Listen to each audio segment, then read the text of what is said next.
been a while since we've done a competition. What are we doing today?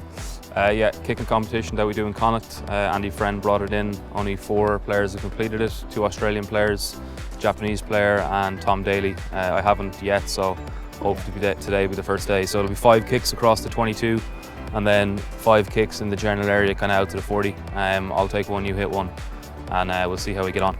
Sounds easy. Let's go.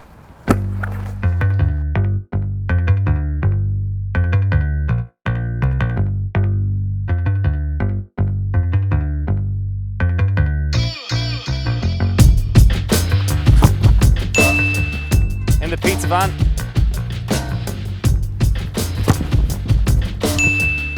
Like riding the bike. One apiece. On to the next one. We missed that. It's cut. We go home. Describe yourself in 3 words. I actually, when I get these sort of questions, I find them quite difficult. Yeah.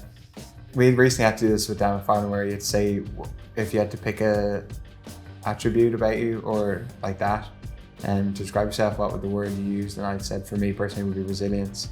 So that would be one of them. Probably compassion. I think I can put myself in other people's shoes in the way that they feel. And quite stubborn.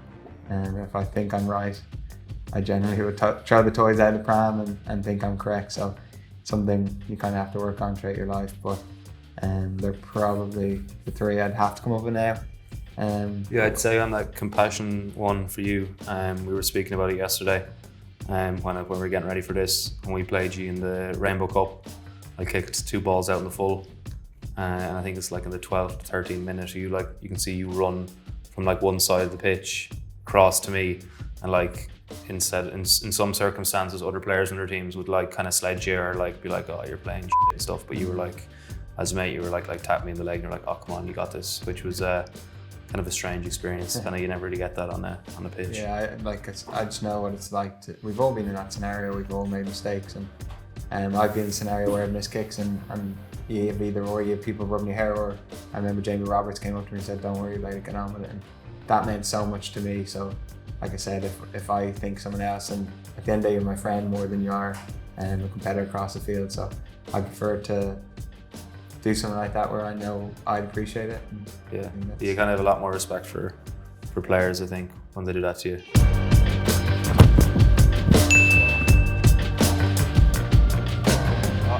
Didn't start now. Time, sir. Time, sir.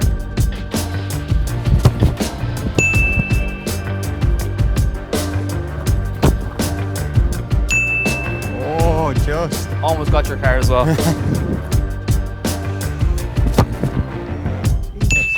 Every time. Who is more serious / the biggest joker?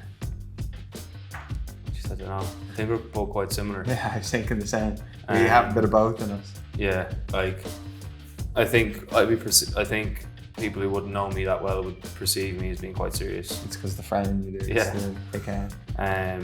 Like I think some of the lads who probably I wouldn't be as tight with in the Connacht squad would probably see me as kind of. Yeah, not take head, but like just angry, not angry, just real serious and kind of, wanting things to be done the right way. And kind of like, they're probably like, I wonder what he does when he goes home. I say he does nothing that's like any fun, but any of my mates, like who I'd be real close with, would say probably then the latter of what you said there. When I was up there, you would have been big for a little prank or joke. Whoever you get one on Finley or whoever. Yeah. I think myself, I was probably on the end of it a few times. Remember McSharry got me with the footballing? I kicked the football into was it me and you doing the tricks? I kicked into like the circle thing, and then he said it was like a shrine for Mother Teresa. Oh, yeah. Do you want to explain that? So there's this like, I don't know what it was, but there was a big hole anyway, and I was trying to kick a football into the hole. And like, it was just a bit of fun. I put it on Instagram, and I got a message then off our manager saying, will you come in please? But they dockered Irish Times article to say Connacht rugby player defamate, or not defamate, I can't remember what it was, but ruins Mother Teresa's grave or something. I was like, oh my god. It was like a monument. It was basically just a cross, but you were like doing your stupid tricks that you do. And myself and Sherry, who's like incredible at photoshopping, like photoshopped this article about you, and I remember you were like freaking I was out. freaking because my dad's a religious journalist, so I thought, oh my god, he's gonna get in trouble here. Like, but then yeah, I drove straight back to the club and went in, and no one was there. I was like, oh. So yeah, that was one Good job he times. got me with. What, kick? We're 3 from 3 each now, kick 4. What's that, about 40 meters? 37, 40 meters? Yeah. Outside of your distance. Bit of wind behind you, surely you can make it. Get a little pitching wedge there. Lucky. Oh. I was actually very lucky there. Ah. No! Still going? Get in. There we go. Ah!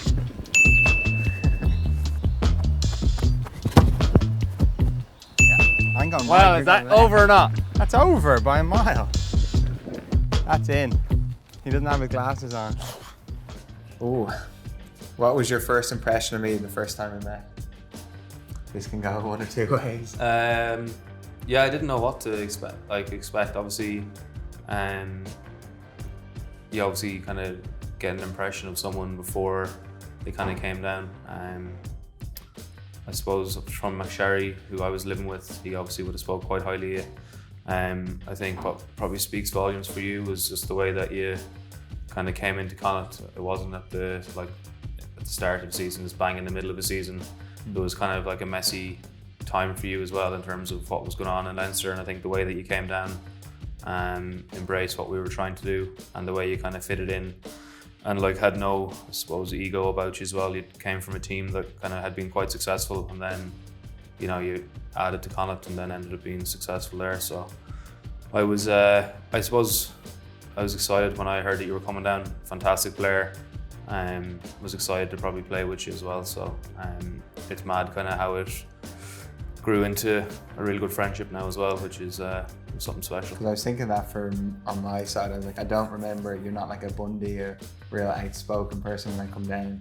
I found with you, I think we just slowly became really good friends, and it probably was due to you living with McSherry, and we got to hang out a lot through that. But I had seen you play, I think you got your first cap the season before that, you came in fullback, wasn't it? Yeah. I remember seeing this rangy, skinny, Gaelic looking lad come on, and I remember just coming down and like that, I think we clicked quite well in terms of the way we played as well. You had high standards and I was trying to meet them, and I thought when we played together that season we got better and better. I remember the end of the season was at Gloucester, it was the year after.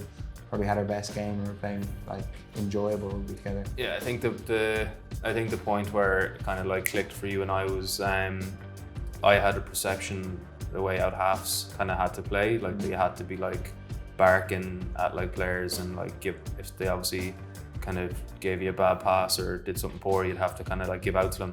And I remember I'd probably done it for a period of time to you, and then you like came up to me after and was like, this doesn't work for me. Yeah. Like you need to like speak to me more like positively, or speak to me, that sort of communication doesn't work for me and help me improve my game. So I think it was from that point, to have the humility, as you said earlier, to actually listen. Because many times I've said that to halves and they're like, well, this is me, I'm not going to listen to you. Yeah. Whereas I remember you'd always go back to that in game, like, okay, sorry, come on, let's get on with it. That meant a lot to me when you used to do that. Yeah, I think once you said that to me, I kind of was like, yeah. And I took that approach kind of to everyone else as well. So it was a good learning, to be fair. It's just, there's always so many different ways to communicate with people. You don't always have to give out to them to get what you need off them. 100%. 100% agreed. Personality traits and all that. Yes!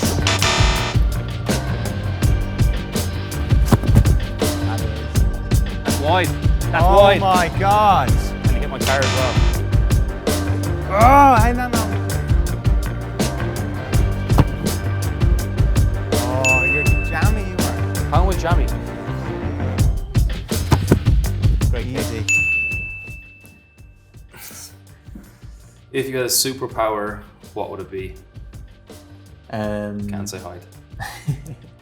7'5". I would like to be able to stop time and go back and forward in time. Is that kind of superpower?